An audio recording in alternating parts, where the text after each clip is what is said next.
With the Scottish parliamentary election a week away, the final leaders' debate was hosted this week by STV.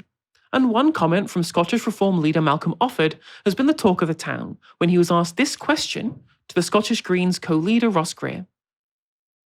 I went to London 40 years ago with £2,000 in debt and full of ambition. I worked hard and I was successful. Today, I own 6 houses, 5 cars and 6 boats. And in a 40-year business career, I've employed hundreds of thousands of people and paid £45 million in tax. I don't say that to boast. I ask you this question. Mr Greer, in your Scotland, do you want more people like me or fewer people like me? Fewer people like you. I'm glad you finally admitted how many homes that you have, Lord Offord. I think it's worth at this point in the debate pointing out that there are 3 times as many holiday homes and empty properties in this country as there are homeless children. You don't need 6 homes. You don't even need 2 homes. Everybody just needs a home to live in. Surely, if we're to tackle the housing crisis, the super rich elite individuals like you should be giving up some of those homes so that people who desperately need a roof over their head actually have somewhere to live. Yeah, just 6 yachts, 6 boats, 6 homes, just an average number of properties that anyone would want to own there. And it's interesting as well that his claim of being somebody who employs all of these people who've paid loads in tax, and I don't doubt the level of tax that he's paid. This guy was a merchant banker and then a private equity investor. The idea that this guy has created any jobs for anybody rather than just being somebody who skims off the top of other people's work, I don't buy it, Mr. Offord. I don't buy that you're somehow such a generous and benevolent man to provide all of this gainful employment when, again, as a private equity investor, you've taken other people's hard work and then you've skimmed off the top. You've been the one extracting surplus value from them rather than providing them with anything.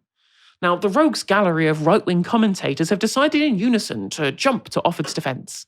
First of all, we have this from Tom Harwood of GB News. I will never understand this sneering resentment towards people who have made something of themselves. It's not the Britain I've known. It's not the country I want to live in. If your attitude is to sneer at, rather than celebrate success, you're living a miserable little life. Then we've got this from investor Luke Johnson. Left-wing politicians hate success more than they want citizens to be prosperous. They would rather everyone was equally poor than everyone was better off and some were rich. And lastly, we have this from Benedict Spence, yes, that is a real name, really telling how the National edited the clip to try and hide the poverty Lord Offord escaped and the work he put in to escape it. The National and the Scottish Greens think poverty is noble and desirable. Now, I don't know what out of anything that was said there by Ross Greer gave people the impression that left-wing ideology is a poverty cult.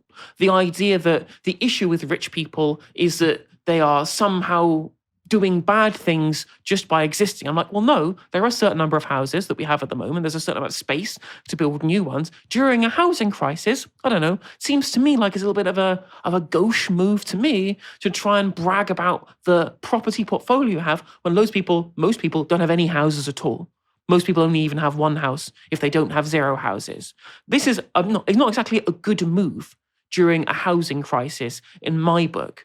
And the idea that somehow this is about punishing success, or indeed that the only measure of success can be found in monetary or financial terms rather than what people bring to the community, what people bring to society, the positive social utility they generate. Would you call a nurse unsuccessful because they don't own 6 boats, despite the fact that they've spent their life serving their own community?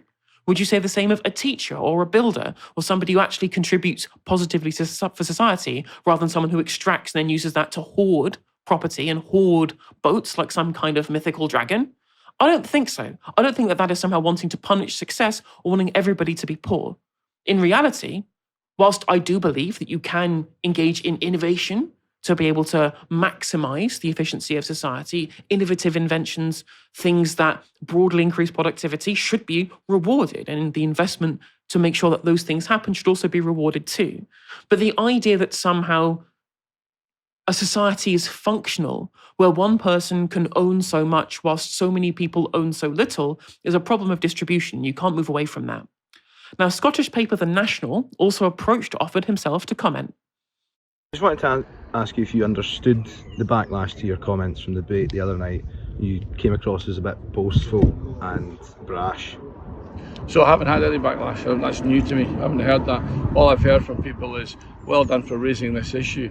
The question that I'm challenging Scotland with is, what sort of Scotland do you want to be in? Do you want to be in a Scotland where people make money or not? Simple as that. You've got a choice. You want reform, or do you want the Greens? It's a simple question, because if the SNP and the Greens get back into power, it's going to be everything's for free and your taxes go up and the country's going to go broke. So make a decision. Not to be outdone, the Scottish Greens have responded with this. They've called for what they've cheekily described as an Offord tax, an extension of the SNP's existing tax on those who own multiple properties, that is, the additional dwelling supplement tax on second homes. And they want to increase the rate that people pay on those additional homes as they add more to their portfolio. Banseka, when it comes to what Malcolm Offord was talking about there, when it comes to the idea of success being defined in monetary terms, what he said there was we want Scotland to be able to be involved with people who make money or people who don't. Is that the only way of looking in terms of how prosperous a society is, in terms of whether people can make money or have the opportunity to do so? Or there are maybe other constraints we could be looking at? It's more evidence really of how reform are just, really represent the everyday concerns of all of us who all own 6 houses and 6 boats. I own 7. I mean, it's incredible. I have to say it is. I don't know why that's a very, very, very long-standing right-wing argument. There's a very famous debate, I think, from Margaret Thatcher in the 80s when she used to talk about how, socialists want, that they want everyone just to be poor down here, and that you can only move the kind of dial up and down in terms of how people can actually earn enough money, and it's either everyone's poor or everyone makes a little bit of money and then is rich. I don't understand why they're construing things in that manner. We live in a world of abundance. Doesn't always feel like it, of course, and there's lots of ways in which, particularly as the economy gets harder, it's not going to feel like that, and the devil inside us maybe wants us to think in scarcity terms. It's natural, but we do live in a world of abundance where there is more than enough for everybody.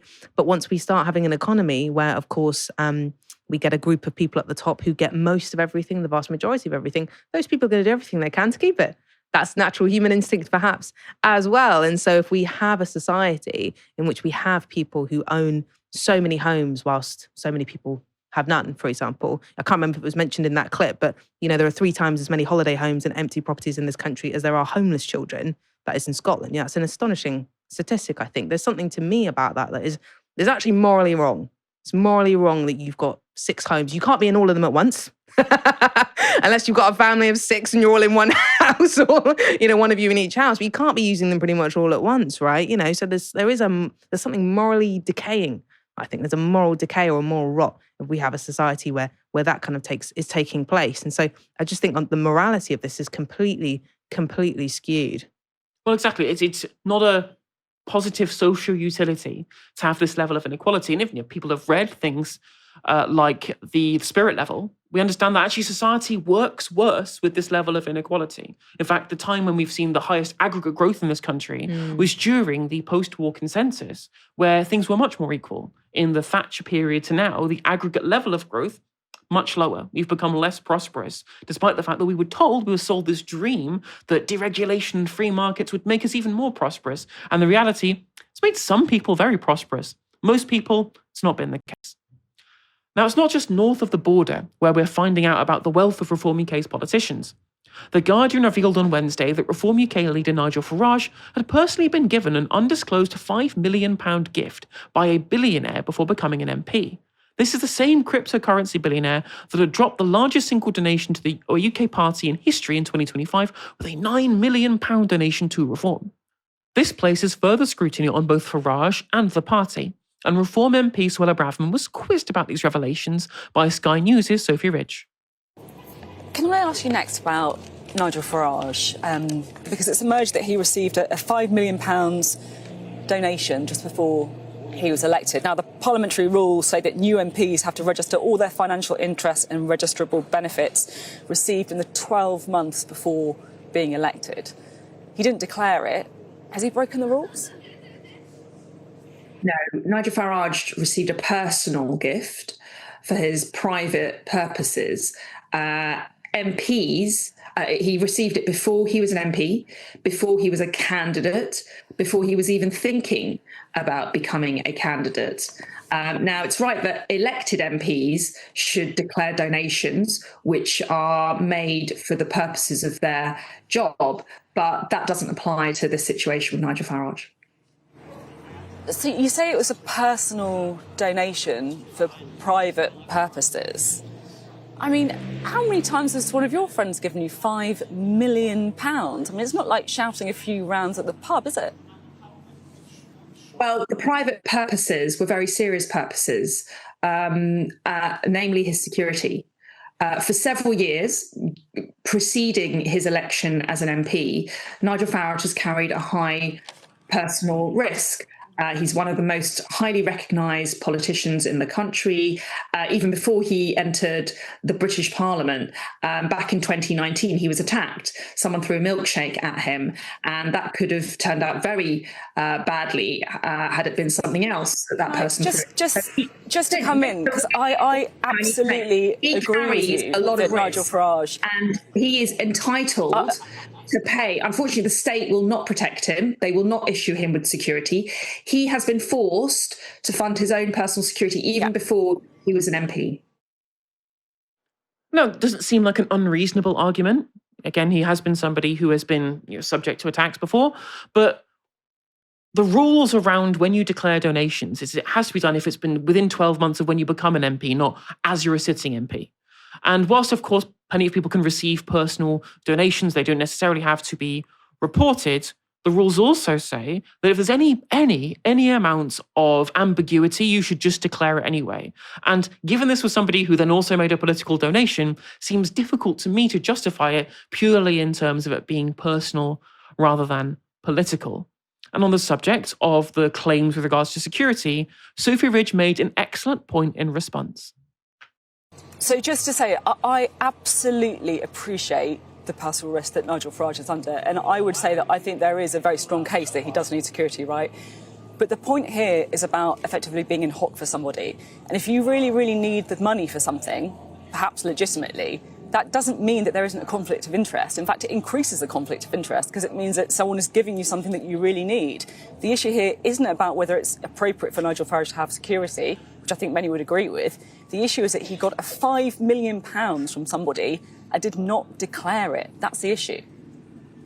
No, but you're blurring the lines and you're missing the point with respect. He needed security before he was an MP for his personal... Yeah, I know, I'm aware. I'm absolutely aware of the argument not for Nigel Farage needing security. I'm saying that... But if you receive £5 million from somebody for something that you very much need, just before becoming an MP, when the rules said that you are supposed to declare registrable benefits in the 12 months before, you can understand the issue here, right? I'm sorry, Sophie, but are you suggesting that Nigel Farage should be going around without security? Are you suggesting he should be killed? He should be exposed? I'm not. I'm saying the opposite. I'm saying the opposite. I'm saying that there is an argument, a very clear argument, that he needs security. I'm not diminishing that at all. I think you're correct in saying that. What I'm saying is that if you get £5 million for somebody, you should declare it. Now, it's worth teasing out exactly what the conflict of interest is. A large amount of Harborne's wealth is tied up in a cryptocurrency called Tether, a so-called stable coin that is pegged to the US dollar to allow crypto investors to be able to swap their holdings in and out of more volatile assets more easily. Here's Nigel Farage himself talking about Tether on LBC last year, for reasons that we here at Novara Media couldn't possibly speculate on. Tether is about to be valued as a $500 billion company. You know, stable coins, crypto, this world is enormous. And I've been urging for years that London should embrace it. We should become a global trading centre for this stuff under proper regulation. And the Governor of the Bank of England earlier this week indicated that no individual should be allowed to have more than £10,000 worth of stable coins, to which some of my friends have said, should we just emigrate? Why is the bank so out of touch? Why is it behaving like a dinosaur? Why not get with the 21st century? These new technologies aren't going away. As that was in September last year, that was after he'd received the £5 million personal gift, but before there'd been the announcement that he'd had this £9 million donation to Reform UK, both from this same guy who has huge investments in this specific cryptocurrency that Nigel Farage is promoting there, apropos of nothing, on LBC. This is a real problem, and it speaks to me to at least allude to some kind of conflict of interest here, because cryptocurrency as a thing relies on hype-based marketing. It relies on the overall holdings to increase over time, as it's obviously deflationary. Now, Tether is a bit different, as it's actually pegged to the value of the US dollar. But it does mean that if you want to turn your cryptocurrency value, which is essentially meaningless because it's, an investment vehicle in itself, based upon trying to be able to sell these things on to other people, it relies on liquidity being put into the market from new buyers to be able to pull back real dollars yourself, to be able to turn that into actual commodities on the open market. The other thing there that's important in terms of how this might affect how people would legislate if they ever got into office, when Nigel Farage mentioned Andrew Bailey there, saying there should be a limit on the amount of Tether or stablecoins in general people can hold, this is specifically because there is an issue when it comes to monetary policy and how central banks work, insofar as if you want to have monetary sovereignty in Europe, in Africa, or in Asia, wherever it is, and more of your currency is being converted into stablecoins, which are pegged to the US dollar in lots and lots of cases, as Tether is, that means that loads of what's happening internally in that economy is being controlled by interest rate decisions, it's being controlled by monetary policy in the United States and not in the country that it's in, So more and more pounds get spent on stablecoins, the more power goes away from the UK central bank, and sovereignty is transferred essentially over to the central bank in the United States, which again, of course, given how much Farage is very happy for the US to control our foreign policy, our economic policy, our social policy, that would also, in terms of monetary policy, that sovereignty would move that way as well. Banseka, conflict of interest here? Potentially? Do you think so? I think so. I mean, you picked up on something which I think is a very obvious contradiction, which makes Nigel Farage this kind of eternally curious person, which is the way in which he has been the poster child for bring back sovereignty, control of our borders. But at the same time, he also operates within these kind of higher elite circles, these financial circles, benefits from them. Very much the opposite of kind of what he tends to say. He talked in that clip about Britain becoming a global trading nation. Interesting. What he means by that is I want open borders, but I want open borders for capital. I want open borders for money and really capital for a very narrow amount of people, ultimately, not for the benefit of most of us. Completely counter, of course, to ideas about free movement of people, particularly people from particular countries that perhaps Nigel Farage does not deem culturally synonymous perhaps with ours. So there's this real internal contradiction. And that's a kind of neoliberal contradiction. I think he's not the only person to have ever had it. Enoch Powell had that contradiction. Hayek had that contradiction. They could never explain why it was free movement for everything except people. So Nigel Farage kind of represents that, doesn't he? Well, he just believe in free movement for rich people. Yeah. Not only they can go wherever they want. Not just capital moving across borders, but people moving, and Absolutely. also not just for cultural reasons, but he actively is kind of looking at the kind of people who would move for tax reasons as well. He had comments from Jim Ratcliffe, who saw as a tax exile in Monaco. Those people seem to be pretty hand in glove ideologically.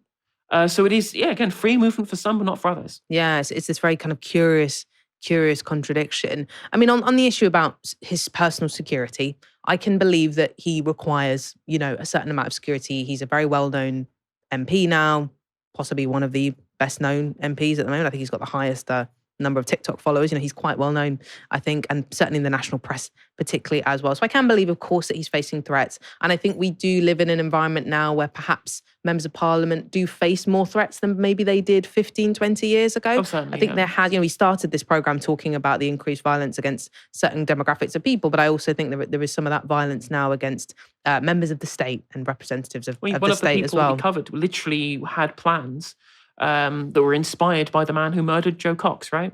Absolutely. So the security issue, I've got no problem with that. I understand that he needs a certain amount of security. Not here to debate that. Just declare it. Just follow the rules and declare it. I mean, the kind of protestations that Suella Braverman, who'd obviously been sent out to bat for Nigel Farage in the media, I mean, they were just totally ridiculous. And then she really ratcheted it up there, going straight for the jugular and being like, well, essentially you want him killed. You want him killed. You want him to die. And I mean, and I could see that Sophie Ridge was clearly taken aback by that and then kind of deferred a bit more, which is really quite scary, to see that kind of weaponization as a way of preventing journalists from asking very serious, entirely sensible questions about a politician's finances. The reality is he hasn't followed the rules. I thought initially when I looked at the story, there'd been a bit of a loophole that they'd found. It's not even that. He just hasn't followed the rules. He should have declared it and he didn't. And that's probably what they should just say. He's been referred to the standards watchdog, I believe, who will make a decision on whether he actually followed the rules, whether it can be counted as a mistake if he hasn't. I don't know how that will end up turning out. But at the very least, right, we know that there's a conflict of interest. It's obvious there's a conflict of interest. Yeah. If he wasn't declaring it, then that looks like some more sort of a problem to me. Yeah, and frankly, even when they do declare it, I'm always like, so what? Because they declare it in this massive list of massive conflicts that they've got and then nothing happens anyway. Well, that's a whole other thing. That's the worst part, is that we've essentially taken, when it comes to conflict of interest, that all you do is declare it and then we forget about it. Just write it down. And I'm like, no, our politicians should not have conflicts of interest. We should have a parliament. The mother of all parliaments should be entirely clean of these outside influences, but we see continual times over and over again, especially now we're seeing with Reform UK, all of these influences coming in, like Nigel Farage apparently has got involved with what Kwasi Kwarteng's doing with Bitcoin now. They're all involved in this cryptocurrency world, and this needs heavy, heavy, heavy regulation. And there is a political incentive now for Nigel Farage not to want to regulate it, regardless of the negative externalities for the broader macroeconomy for other people who aren't involved in these kind of things, such as cryptocurrency. Now, given Reform politicians appear to be somewhat awash with, let's say, dubiously gotten gains, it's not surprising to find that the shy Tories of old have become the shy reformers of today. Novara's own Harriet Williamson found this out herself when she visited the soon-to-be former Labour stronghold of Barnsley, where Reform are predicted to make huge gains in the local elections next week. Yet the voters themselves were suspicious by their absence. You can watch her full report by clicking the link in the description down below.